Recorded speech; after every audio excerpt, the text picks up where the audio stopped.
So 1-8B, equations.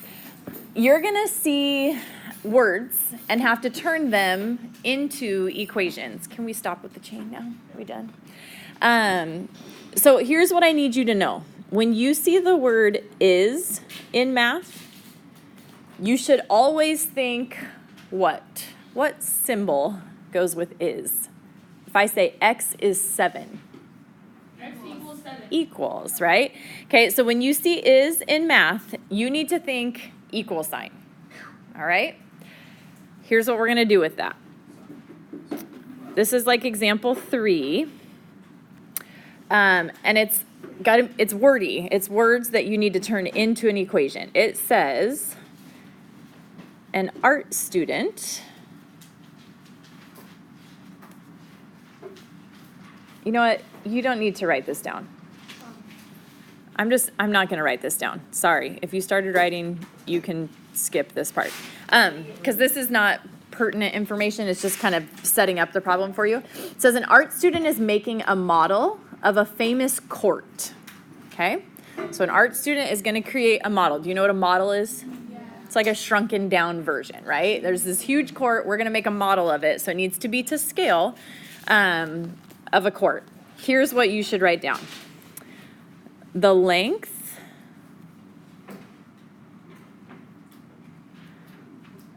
of the court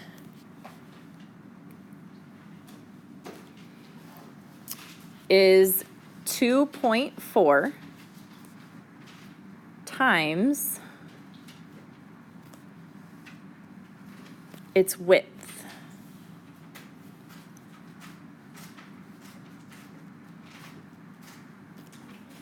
Okay? The length of the court is 2 times its width. Then they tell you the length in the model. Leave yourself a little gap under that sentence right now, okay? Don't write this right underneath. Leave a little gap and then just write the length of the model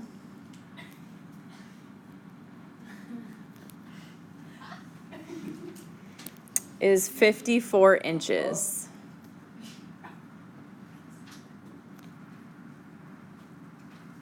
What is the width?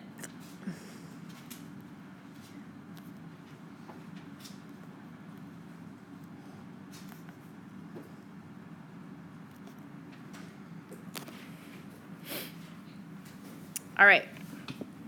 And I'm going to give you options here for what your width could be. Is the width going to be 2.4 inches, 11.25 inches, 22.5 inches,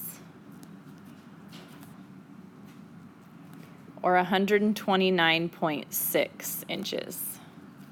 Okay, so we're going to choose one of those to be our width. Okay, now here's where I need your utmost attention. Are you ready for this? Yes. We are going to take a sentence. We are going to take a sentence and we're going to turn it into an equation. Hannah, I want you with me for this. I know you already learned it, but I want you to hear it again from me because I might be teaching it different than your tutor. Okay, so the setup here, okay? It pretty much works in math sentences that each idea is a variable or a number or a symbol or an operation, okay? So what we're going to do is we're going to figure out what does each part of this sentence mean, okay? So we are talking about the length of the court. What do you suppose we could call that? Length. What's an even shorter version for length? Is there a variable you could give it? L. Call it L, okay? So the length of the court is one thing. We'll call it L. What did we say is should be in math? Equals. Equals. Okay, so L equals The 2.4 you just dropped down. What's times? Multiplication. Okay. It's width. What should we call that? W. Okay. So we just came up with this equation. L equals 2.4 W, right?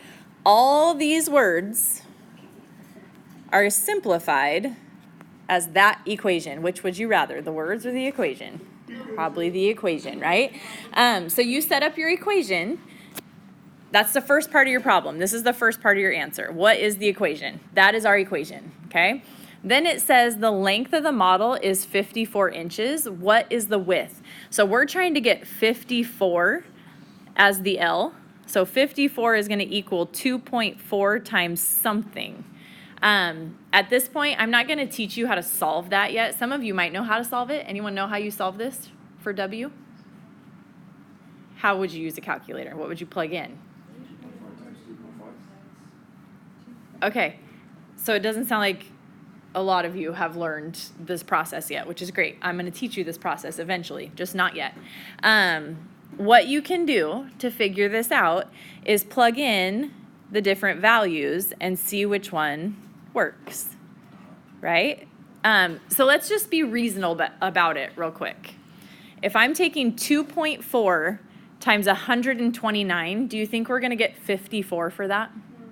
No, right? That's like way out of the ballpark. So it's not going to be that one. If I'm multiplying 2.4 by 2.4, does that seem close to 54? No, 2 times 2 is 4, right? 3 times 3 is 9. It's not even going to be 9. So that's not a reasonable answer. So then between these two could both be a fairly reasonable answer. So you're just going to take your calculator and plug in 2.4 times 11.25. Anyone have their calculator handy? What do you get when you do 2.4 times 11.25?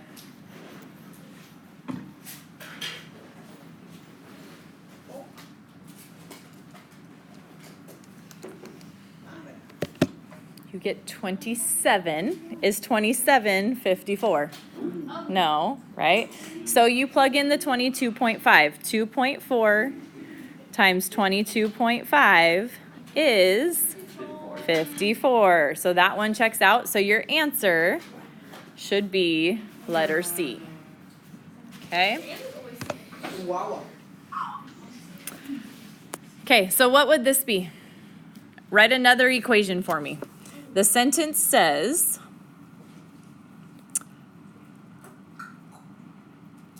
the length of the court is 14 times the height. Okay, if we're going to turn that into an equation, what's that going to look like? What's my first variable going to be?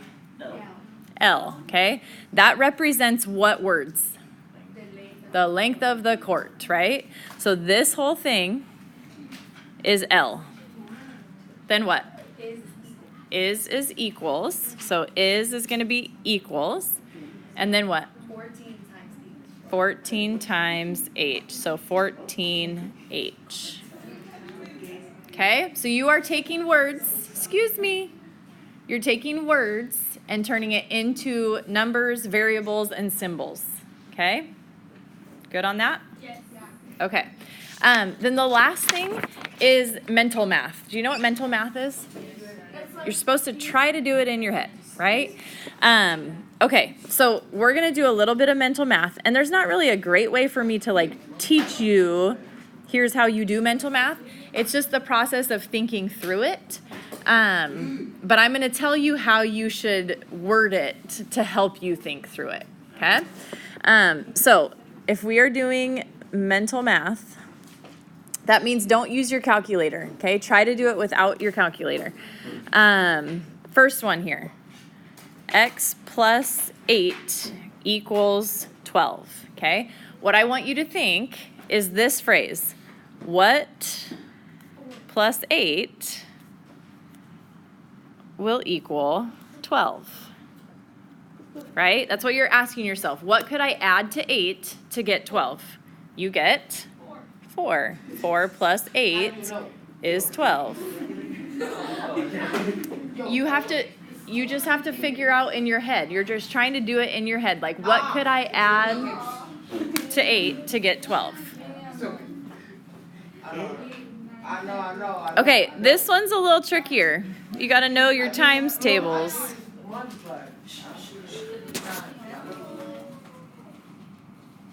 Hey, we're doing math. This one you would ask, what divided by 8 equals 9? Did you plug it in? No. Or did you do that mental math? Good job. So you're asking yourself, what would be divided by 8 to give me 9? And you get 72. If you don't know your times tables, that's maybe a little more challenging, right? So you can never use your calculator for me? No, you can, but we're just trying to get you to challenge your brain a little more and think through it. All right, 12 minus y equals 3. What would y be? 12 minus what gives you 3? That would be 9. Okay, so there is some stuff here where they want you to do mental math, because here's the deal, guys. You're going to use mental math for the rest of your life. You just are. I know you all have a phone handy, but sometimes it's just a pain in the butt to take your phone out, get your calculator going, and figure it out when if you can just do it real quick in your head, it saves you time. Okay, so I know calculators are convenient, I get that, but try to do mental math as much as you can, because we want to better that skill, okay? We want to get better at adding, subtracting, multiplying, dividing, just simple, quick problems, okay? Questions on that? Would there ever be a time when we were not able to use a calculator? Not in this class. I let you use it. I always let you use it.